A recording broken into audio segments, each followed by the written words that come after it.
آپ آ گیا، آپ بولیں بولیں، اب بھی جی نہیں آ آغا صاحب، سب سے پہلے تو ماہ رہا۔ شعبان السلام کی بہت بہت علیکم، السلام مبارک۔ علیکم بہن، کیسی ہیں آپ؟ ٹھیک ہیں؟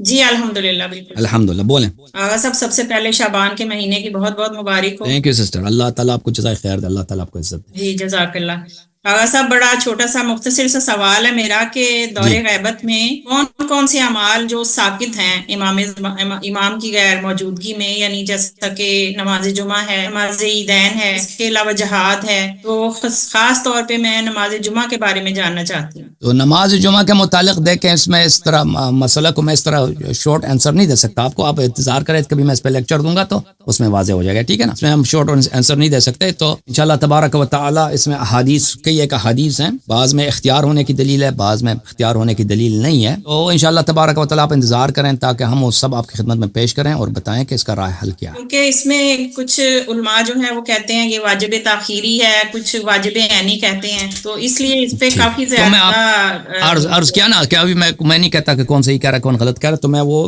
اس کی تفصیل آپ کو پیش کر دوں گا کسی پروگرام میں۔ اچھا، اس کے علاوہ دوسرا سوال میرا یہ ہے تقیہ کے بارے میں جی کہ حکم معصوم ہے کہ آپ دورے جو پرفتن دور ہو تو اس میں مسلمان مومنین کو چاہیے کہ چھپ کے اپنا عبادت کریں، اپنے گھروں میں چھپ کے بیٹھ جائیں، خاموشی سے بیٹھ جائیں، ظاہراً عبادت نہ کریں۔ تو آج کل جو جیسا کہ صورتحال ہے، تو اس کو آپ کیا کہیں گے کہ یہ پرفتن دور ہے، کیا ہمیں جو اپنی ہے عبادات کا جی جی وہ تو ہر آدمی کے، ہر دنیا میں جو مختلف جگہ ہیں وہ ہر جگہ مختلف ہے، ہر آدمی کا، ہر محلے کا، ہر شہر کی حالت ایک نہیں ہے، تو جو لوگ وہ جی آدمی جی جس پہ حدیث میں یہ ہے کہ جس پہ جو ہر آدمی اپنی سچویشن کو جانتا ہے، جس آدمی پہ تقیہ واجب ہو جاتا ہے وہ خود اس کو احساس کر لیتا ہے، وہ خود محسوس کر لیتا ہے۔ تو جو لوگ اگر وہ جی جی کسی ایسے محلے میں رہتے ہیں، کسی ایسے شہر میں رہتے ہیں کہ وہ عبادت اگر علن شیعہ والی عبادت کریں تو ان کو خطرہ ہو سکتا ہے، ان کو اس بات کا پتہ چل جاتا ہے، وہ نہ کریں اس طریقے سے، اوپنلی نہ کریں، ٹھیک ہے نا؟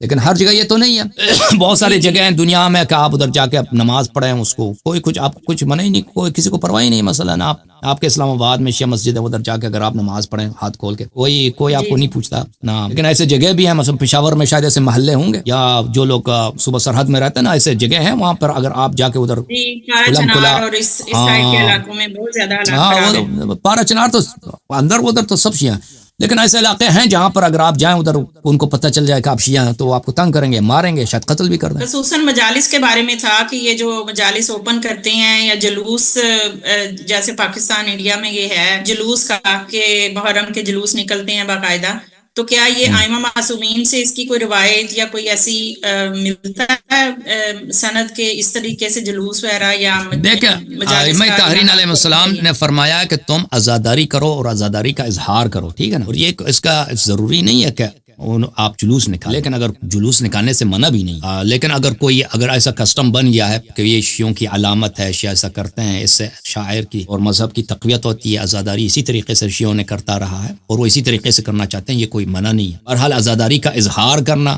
کہ ہم عزادار ہیں امام حسین علیہ السلام کے غم میں، یہ ایک اچھی بات ہے، اور اس کا ایک بہت ہی اچھا طریقہ کار یہی ہے، انسان سڑک پہ آ کر سب کے سامنے آ کر غم کا اظہار کرے، مصیبت کا اظہار کرے، قریب کربلا علیہ الصلوۃ والسلام کی شہادت پر، آل رسول صلی اللہ علیہ وسلم کی مصیبت پر غم کا اظہار کرنا، یہ بہت اچھی بات ہے۔ اہل بیت علیہ السلام نے اس کا حکم دیا، اگر کوئی طریقہ مل جائے ہمیں کہ وہ جلوس سے بھی زیادہ اس میں ہم اپنے غم ظاہر کر سکیں، علناً کر سکیں، تو وہ بھی کرنی چاہیے۔ تو یہ ہم کہنے کہ ائمہ علیہ السلام نے جلوس نکالا، ہم نہیں کہہ سکتے کہ انہوں نے جلوس نکالا، لیکن انہوں نے حکم دیا ہے کہ غم کا، بے قراری کا اور مصیبت کا اظہار کرو، اور یہ ایک اچھی بات ہے۔ اگر پاکستان، انڈیا اور بہت سارے ملکوں میں، ایران میں، عراق میں لوگ غم کا اظہار اس طرح کرتے ہیں کہ وہ اپنے گھر سے باہر آ کر شہر میں ادھر جا کر سینہ زنی کرتے ہیں، نوحہ حسرائی کرتے ہیں، بہت اچھی بات، بہت یہ اہل بیت علیہ السلام کے اس حدیث کے سے موافقت رکھتی ہے جس میں انہوں نے فرمایا کہ تم اپنے غم کا اظہار کرو، جی اپنے غم کو جی، ظاہر اور کرو۔ آغا صاحب ایک اور چھوٹا سا سوال ہے مردوں کے حوالے سے، یہ جو داڑھی کے حوالے سے کہ یہ کیا یہ واجب ہے یا مستحب ہے؟ جی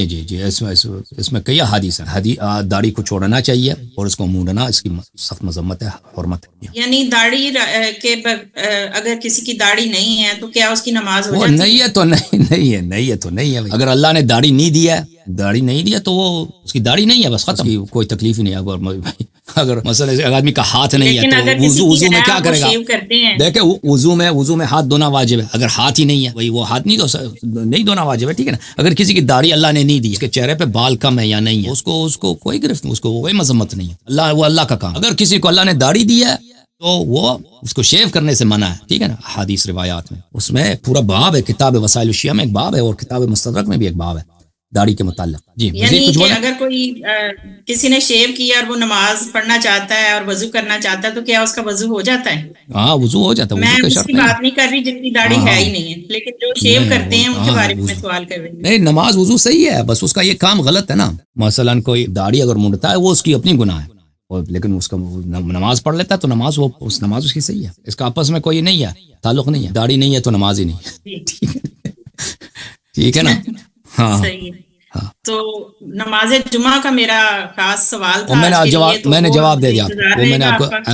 آنسر دے دیا آپ کو. ٹھیک ہے نا. تھینک یو سسٹر، اللہ آپ کو جزائے خیر دے، اللہ آپ کو عزت. Thank you ma'am, Thank you. Thank you. اچھا ہن ساڈے کول آئے ہائے ذاکر صاحب تسی انتظار کرو، ٹھیک ہے نا. ذاکرہ تسی انتظار کرو، ذاکر پرا اسی کنا دے نال گل کراں. ایک اور بھی ذاکر آنے تھے نا، ایک اور بھی ذاکر، وہ کہاں گیا؟ ذوالقرنین. او ذوالقرنین نو بلا یار، آپریٹر ذوالقرنین صاحب کو بلاؤ تاکہ ان کی باری ہے. اب ذوالقرنین صاحب آ جائیں تو میں کال کاٹ کے ان کو لے لوں گا، ٹھیک ہے نا. آپریٹر صاحب ان سے بات کریں.